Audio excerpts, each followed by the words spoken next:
السلام علیکم ورحمۃ اللہ وبرکاتہ۔ ماشاءاللہ، جو دین کا اپنے اندر ایک شوق رکھتے ہیں، جنہیں دین اسلام سے محبت ہے، جو اپنے دین کو پسند کرتے ہیں، تو ان کے اندر اس بات کا بڑا شوق ہوتا ہے کہ ہم اپنے دن کی شروعات اللہ کے ذکر سے کریں، مگر ان کو یہ بات سمجھ میں نہیں آتی کہ ذکر میں کیا کیا پڑھنا چاہیے۔ تو آج میں ان لوگوں کے لیے کچھ خاص ذکر اور کچھ خاص دعائیں لے کر آیا ہوں۔ صبح میں آپ نے کون کون سے اذکار کرنے ہیں اور شام میں کون کون سے اذکار کرنے ہیں، آج ہم یہی سیکھنے والے ہیں۔ تو اس پوری ویڈیو کو دیکھیے، آپ کو بہت فائدہ ہونے والا ہے۔ جب آپ فجر کی نماز سے فارغ ہو جائے اور اپنی جگہ پر کچھ دیر کے لیے ہر انسان بیٹھتا ہے، تو اس وقت میں آپ کو سب سے پہلے پڑھنی ہے آیت الکرسی۔ دیکھیے، آپ کنفیوز ہو سکتے ہیں کہ ہم کیا کیا پڑھیں۔ ہم وہ چیزیں آپ کو پہلے ہی بتا دیتے ہیں کہ اگر آپ بیماری سے لڑ رہے تو آپ کو کیا پڑھنا ہے، صرف سکون کے لیے اگر آپ چاہتے ہیں تو کیا پڑھنا ہے، صرف اللہ کو یاد کرنے کے لیے اگر کچھ پڑھنا ہے تو یہ پڑھ لیجئے۔ کچھ بھی آپ پڑھیں جو آپ کو بہتر لگے، آسان لگے۔ تو آج کی جو اذکار ہے یہ ان لوگوں کے لیے ہے جن کو دین کا زیادہ شوق ہوتا ہے، جو زیادہ پڑھتے ہیں۔ تو پہلی چیز کیا ہے؟ آیت الکرسی پڑھیں۔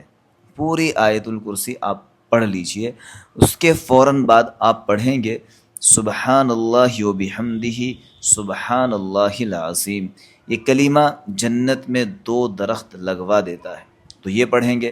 تیسرے نمبر پر پھر آپ پڑھیں گے لا الہ الا اللہ وحدہ لا شریک لہ لہ الملک ولہ الحمد وہو علی کل شیء قدیر، اور اس سے آپ 100 مرتبہ پڑھنے سے 1000 نیکیاں لکھی جائیں گی۔ آیت الکرسی آپ 1 دفعہ پڑھ لیجئے، اور اس کے بعد والا ذکر آپ 100 دفعہ پڑھیں۔ یہ والا ذکر بھی آپ 100 دفعہ پڑھیں۔ اس کے بعد 100 دفعہ پڑھیں استغفر اللہ استغفر اللہ۔ اس سے آپ کے گناہ مٹ جائیں گے۔ نمبر 5 میں اگر آپ چاہتے ہیں کہ اللہ آپ کو علم بھی دے اور رزق بھی دے اور آپ کے لیے دعائیں بھی قبول ہونے لگے، تو آپ اس دعا کو پڑھیں صرف 1 مرتبہ، اللہم انی اسألک علما نافعا ورزقا طیبا وعملا متقبلا۔ پھر اس کے بعد 6 نمبر پر آپ 3 دفعہ یہ دعا پڑھیں، آپ ہر طرح کے نقصان سے بچ جائیں گے۔ بسم اللہ الذی لا یضر مع اسمہ شیء فی الارض ولا فی السماء وہو السمیع العلیم۔ 6 چیزیں ہو گئی۔ 7ویں چیز سورہ اخلاص، سورہ فلق اور سورہ ناس، یعنی قل هو اللہ احد، قل اعوذ برب الفلق اور قل اعوذ برب الناس۔ ہر بری چیز سے آپ کی حفاظت ہوگی۔ تینوں صورتیں آپ کو 3 دفعہ پڑھنی ہے۔ اور پھر شام کے اذکار جو ہیں، جب آپ مغرب کی نماز سے فارغ ہو جائے، آج کے اس ویڈیو میں وہ بھی سیکھ لیتے ہیں۔ جیسے ہی آپ مغرب کی نماز سے فارغ ہوں گے تو آپ سب سے پہلے یوں کہیں گے لا حول ولا قوت الا باللہ، یعنی ساری پریشانیاں مصیبتیں ہٹانے والا کون ہے؟ اللہ ہے۔ تو یہ آپ کو پڑھنا ہے صرف 1 مرتبہ، اگر آپ چاہیں تو 3 مرتبہ بھی پڑھ سکتے ہیں۔ پھر آپ کو 7 مرتبہ پڑھنا ہے اللہم اجرنی من النار۔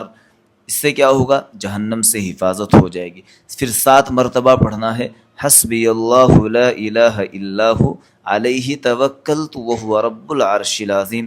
اس میں بندہ یا بندی یوں کہتا ہے کہ اے اللہ، میں نے تجھ پر بھروسہ کیا اور تو ہی میرے سارے کام بنانے والا ہے۔ 5ویں نمبر پر آپ سونے سے پہلے، یعنی رات میں یہ بھی پڑھ کر سویا کرے اللہم بسمک اموت و احیا۔ اب ہم آگئے رات کے وقت میں، یعنی شام کے اذکار کر لیے، اب جب سونے کا ارادہ ہو تو یہ پڑھنا ہے آپ کو۔ پھر اس کے بعد تسبیح فاطمہ پڑھیں 33 مرتبہ سبحان اللہ، 33 مرتبہ الحمدللہ اور 34 مرتبہ اللہ اکبر آپ کو پڑھنے ہیں۔ یہ اتنی بہترین چیزیں ہیں جو آپ کی زندگی کو اور آپ کے حالات کو درست کرنے کے لیے کافی ہے۔ اس میں آپ کو میں نے کیا کیا بتایا؟ صبح کے اذکار بھی بتا دیے، شام کے بھی اذکار بتا دیے، اور رات کو سونے سے پہلے کے بھی اذکار بتا دیے۔ اگر آپ یہ ساری چیزیں نہیں کر سکتے، آپ کو یاد نہیں ہے، جو چیزیں آپ کو یاد ہے آپ آسانی سے پڑھ سکتے ہیں، وہ پڑھ لیجئے۔ نفع سے خالی نہیں ہے، بہت کچھ اللہ نوازنے والا ہے۔ آج کے یہ اذکار آپ کو کیسے لگے، آپ کو کچھ سیکھنے کو ملا، ہمیں ضرور بتائے۔ اور بتانے کا ایک طریقہ یہ بھی ہو سکتا ہے، آپ صرف سبحان اللہ لکھ دیجئے اور اس ویڈیو کو شیئر کر دیجئے۔ جزاک اللہ۔